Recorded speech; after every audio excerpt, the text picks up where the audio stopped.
ఈ వీడియోలో మనం పొట్టేళ్లకు, గొర్రెలకు అలాగే మేకలకు వచ్చే జబ్బుల గురించి, వచ్చిన జబ్బుకి ఎలాంటి మందులు వాడి తగ్గించుకోవాలి, అసలు జబ్బు వచ్చిందని కానీ లేకపోతే ఆ జబ్బు ఏదని కానీ ఎలా గుర్తించాలి, జబ్బులు రాకుండా ఎలాంటి జాగ్రత్తలు తీసుకోవాలి, అలాగే వచ్చిన తర్వాత త్వరగా తగ్గడానికి ఎలాంటి జాగ్రత్తలు తీసుకోవాలి, ఇలా జబ్బులు, వాటి మందులు, వాటి జాగ్రత్తలు అన్నిటి గురించి ఈ రోజు మనం తెలుసుకుందాం. ఈ విషయాలన్నీ నాకున్న అనుభవంలో నేను ఫేస్ చేసి నేను నేర్చుకున్నవి. ఎన్నో జీవాల్ని పోగొట్టుకున్న తర్వాతే నేను ఈ విషయాలన్నీ నేర్చుకున్నాను. ఈ రోజు మా ఇంట్లో ఒక పొట్టేలుకు కానీ ఒక గొర్రెకు కానీ జబ్బు వచ్చిందంటే ఒక డాక్టర్ మా ఇంటికి రాకుండానే మేమే ఆ జబ్బుని నయం చేసుకునేలాగా చేసుకోగలుగుతున్నాం. ఇదంతా మాకు కానీ, మీకు కానీ, మనకు కానీ ఎవరికైనా కూడా అనుభవంతోనే వస్తుంది. నాకు తెలిసింది నలుగురికి ఉపయోగపడాలని చెప్పి నేను ఈ వీడియోలన్నీ చేస్తున్నాను. అనుభవం లేకుండా పొట్టేలు బిజినెస్ లోకి వచ్చి ఎవ్వరూ నష్టపోకూడదన్నదే నా ఉద్దేశం. మన వీడియోలు మీకు ఎంతో కొంత ఉపయోగపడుతున్నాయని అనుకుంటున్నాను. వీడియోని లైక్ చేసి ఇలాంటి మరిన్ని వీడియోస్ కోసం మన ఛానల్ అయితే ఖచ్చితంగా సబ్స్క్రైబ్ చేసి పెట్టుకోండి. ఒక సంవత్సరం వయసు లోపల ఉన్న పిల్లల్ని ఎక్కువగా ఇబ్బంది పెట్టేది పీపీఆర్ వ్యాధి. ఈ పీపీఆర్ వచ్చిందంటే పొట్టేలుకి ఎక్కువగా మోషన్స్ అవుతాయి. దీన్నే డయేరియా అని కూడా అంటారు. ఆ టైంలో జ్వరం మాత్రం చాలా ఎక్కువగా ఉంటది. ఒకవేళ మీ పొట్టేలుకి మోషన్స్ అవుతూ ఉంటే ఒకసారి థర్మామీటర్ పెట్టి చెక్ చేసుకోండి. జ్వరం మాత్రం 104 కంటే ఎక్కువ ఉండిందంటే అది ఖచ్చితంగా పీపీఆర్. జ్వరం లేకుండా మోషన్స్ అవుతున్నాయంటే అవి నార్మల్ గా ఫుడ్ డైజెస్ట్ అవ్వక లేకపోతే ఏమైనా ఫుడ్ చేంజ్ అయినప్పుడు అలాగ అవుతా ఉంటాయి. ఒకవేళ పీపీఆర్ కాకుండా నార్మల్ మోషన్స్ అయితే బయోసల్ఫా అనే ఇంజెక్షన్ వాడితే మాత్రం ఖచ్చితంగా తగ్గిపోద్ది ఒక 2 days లో. నార్మల్ మోషన్స్ కి ఈ ఇంజెక్షన్ చాలా బాగా పనిచేస్తుంది. ఒక 2 days ఇస్తే చాలు. ఒకవేళ మీ పొట్టేలుకి వచ్చింది పీపీఆర్ అయితే మాత్రం మీరైతే చాలా జాగ్రత్తగా ఉండాలి. ఈ పీపీఆర్ అనేది అంటువ్యాధి. ఫస్ట్ పొట్టేలను అయితే వేరు చేసేయాలి. వేరు చేసినప్పటికి కూడా వేరే వాటికి అయితే ఖచ్చితంగా అంటుకుంటది. 10 పొట్టేలకి తగలాల్సింది 4 పొట్టేలకే తగులుద్ది వేరు చేయడం వల్ల.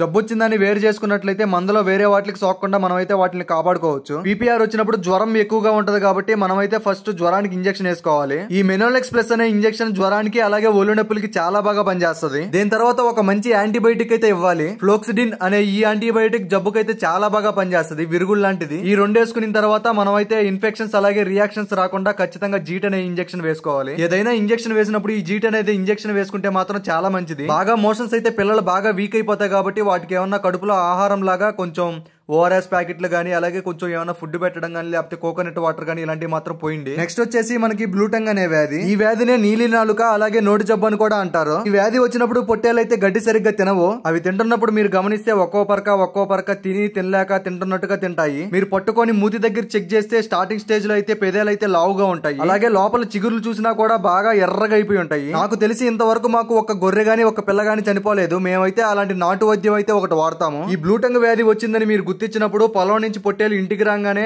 హాట్ వాటర్ అంటే గోరువెచ్చని వేడి నీళ్ళు తీసుకోండి. ఈ వేడి నీళ్ళతో పాటు ఒక పుల్లటి నిమ్మ దెబ్బ అయితే తీసుకోండి. ఫస్ట్ గోరువెచ్చని వేడి నీళ్ళతో నోరు మొత్తం బాగా కడగండి. నోరు మొత్తం బాగా కడిగిన తర్వాత ఆ నిమ్మ దెబ్బ తీసుకొని పెదేల పైన అలాగే లోపల చిగురుల పైన అంతా బాగా పూసేయండి. ఇవి చేసిన తర్వాత మనమైతే ఇంజెక్షన్స్ వేసుకోవాలి. జ్వరం అలాగే ఒళ్ళు నొప్పులు ఖచ్చితంగా ఉంటాయి కాబట్టి మనమైతే ఫస్ట్ మెలోనెక్స్ ప్లస్ వేసుకోవాలి. ఇంజెక్షన్ ఎక్కడ వేయాలని చెప్పి చాలా మందికి డౌట్ ఉంటది. తొడ దగ్గర తోలు కొంచెం ముందుకు లాగి కరెక్ట్ గా మనం కండకైతే వేసుకోవాలి ఇంజెక్షన్. కొన్ని ఇంజెక్షన్లు కండకు వేయాల్సి ఉంటుంది. అలాగే కొన్ని ఇంజెక్షన్లు అయితే తోలుకి వేయాల్సి ఉంటది.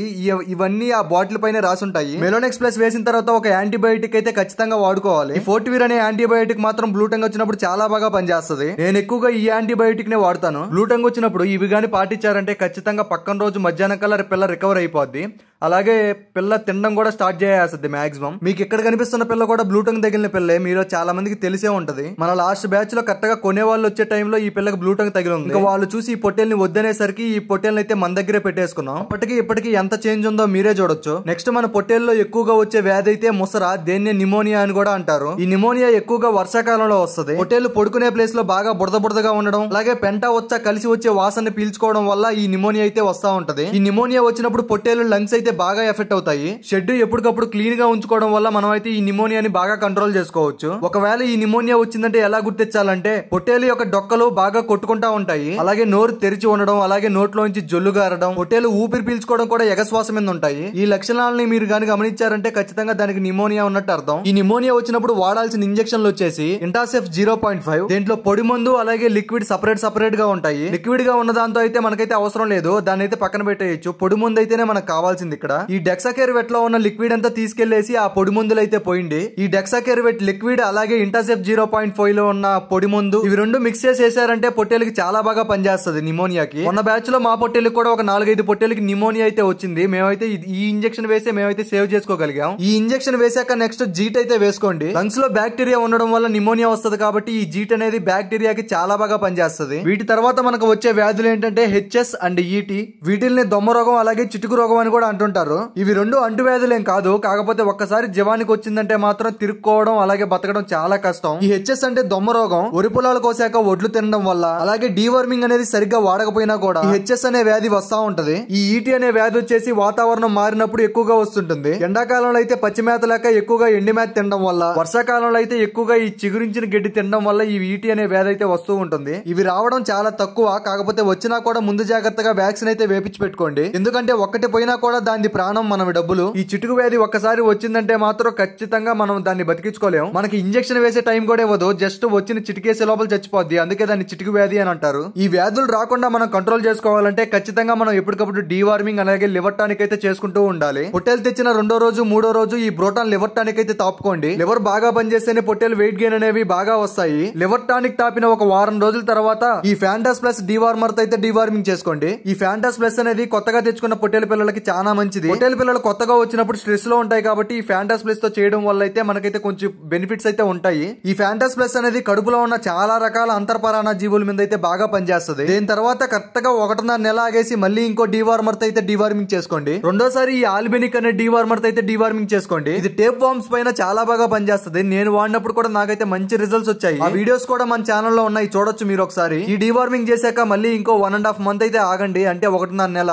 మూడోసారి హైటెక్ అనే ఈ ఐవర్మెక్టిన్ డీవార్మర్ అయితే డీవార్మింగ్ చేసుకోండి. ఇది కడుపులో ఉన్న అంతర్పరాణ జీవులు, బయట ఉన్న బాహ్య పరాణ జీవులు వంటి వాటిపైన చాలా బాగా పనిచేస్తుంది. అంటే గోమార్లు, పిడిదులు వంటి పైన కూడా చాలా బాగా పనిచేస్తుంది. ఖచ్చితంగా వారానికి ఒక రోజు లివర్ టానిక్ అయితే తాపుకోండి. అంటే ఈ ఆదివారం రోజు తాపించామంటే మళ్ళీ ఆదివారం రోజు లివర్ టానిక్ తాపించేలాగా చూసుకోండి. ఈ లివర్ టానిక్ అనేది పొట్టేలు వెయిట్ గెయిన్ అవడానికి చాలా మంచిది. ఈ డీవార్మింగ్ అలాగే లివర్ టానిక్ అనేవి మనం ఎప్పటికప్పుడు చేసుకుంటా ఉన్నాం అంటే మన పొట్టేలు అనేవి ఆరోగ్యంగా ఉంటాయి. పొట్టేలు ఆరోగ్యంగా ఉంటే జబ్బులు వచ్చే ఛాన్సులు కూడా చాలా తక్కువ ఉంటాయి. ఇవన్నీ ఇంజక్షన్లు డీవార్మింగ్లు వాడే కంటే ముందు కూడా మనం అయితే ఖచ్చితంగా వ్యాక్సిన్ అనేది చేపించుకోవాలి జబ్బుకు తగ్గట్టు. ఎంత వ్యాక్సిన్ వేపించినా కూడా మనం అయితే జబ్బుని ఆపలేం. జబ్బు అయితే ఖచ్చితంగా వస్తుంది. ఎందుకంటే వ్యాక్సిన్ అనేది దానికి ఇమ్యూనిటీ పెంచడానికే కానీ జబ్బునైతే పూర్తిగా ఆపడానికి కాదు. వ్యాక్సిన్ వేపిస్తే దాంట్లో ఇమ్యూనిటీ పెరుగుద్ది కాబట్టి జబ్బు వచ్చినా కూడా తట్టుకునే శక్తి అయితే వాటిలో ఉంటుంది. ఒకవేళ వ్యాక్సిన్ వేపించాక కూడా జబ్బులు వస్తే మాత్రం ఖచ్చితంగా నేను చెప్పిన ఇంజక్షన్లు ప్రతి ఒక్కటి వాడండి. ఏ ముందు ఎంత వేయాలన్నది ఆ ఇంజక్షన్ బాటిల్ పైన రాసి ఉంటది. పిల్ల వయసును బట్టి అలాగే వెయిట్ ను బట్టి మనం ఆ డోసేజ్ అనేది వేసుకోవాలి. బాటిల్ మీద మీరు ఒకసారి చదివారంటే మాత్రం ఖచ్చితంగా అక్కడ రాసి ఉంటది ఎంత వయసుకి, ఎంత వెయిట్ కి, ఎంత ఎంఎల్ వేసుకోవాలనేసి. ఒకవేళ మీకు ఇదంతా ఎందుకు అనుకుంటే మాత్రం మీరు తీసుకునే మెడికల్ షాప్ అతను అడిగినా చెప్తాడు. మీ పొట్టేలు ఎంత వయసు, ఎంత వెయిట్ తో ఉన్నాయని చెప్పి అతనితో చెప్పారంటే ఎన్ని ఎంఎల్ వేయాలి, ఎప్పుడు వేయాలని చెప్పి ఆయనే చెప్తాడు. ఇప్పుడు నేను చెప్పిన మెడిసిన్స్ కొన్ని చోట్ల అయితే దొరకపోవచ్చు. మెడిసిన్ పేరు మారి ఉండొచ్చేమో గానీ మెడిసిన్ అయితే అదే. ఒకసారి మీరు మెడికల్ షాప్ అతను అడిగారంటే అతనే చెప్తాడు. ఇంజక్షన్ కండకు వేయాలా లేకపోతే తోలుకు వేయాలా అన్నది మాత్రం చాలా జాగ్రత్తగా చూసుకొని వేయండి. ఎందుకంటే కండకు వేయాల్సిన ఇంజక్షన్ తోలుకు వేశారంటే అక్కడైతే పుండు పడిపోద్ది. ఈ వీడియో గానీ మీకు ఇన్ఫర్మేటివ్ గా అనిపించిందంటే ఖచ్చితంగా ఒక లైక్ చేయండి. మీరు చేసే ఒక చిన్న లైక్ ఈ వీడియోని ఎంతో మందికి చేరవేసి వాళ్ళు కూడా చూసి వాళ్ళు కూడా ఉపయోగించుకుంటారు. ఇంకో మంచి కంటెంట్ అలాగే ఇంకో మంచి ఇన్ఫర్మేషన్ తో అయితే మీ ముందుకు వస్తాను. ఇలాంటి మరిన్ని వీడియోస్ కోసం మన ఛానల్ అయితే ఖచ్చితంగా సబ్స్క్రైబ్ చేసుకోండి.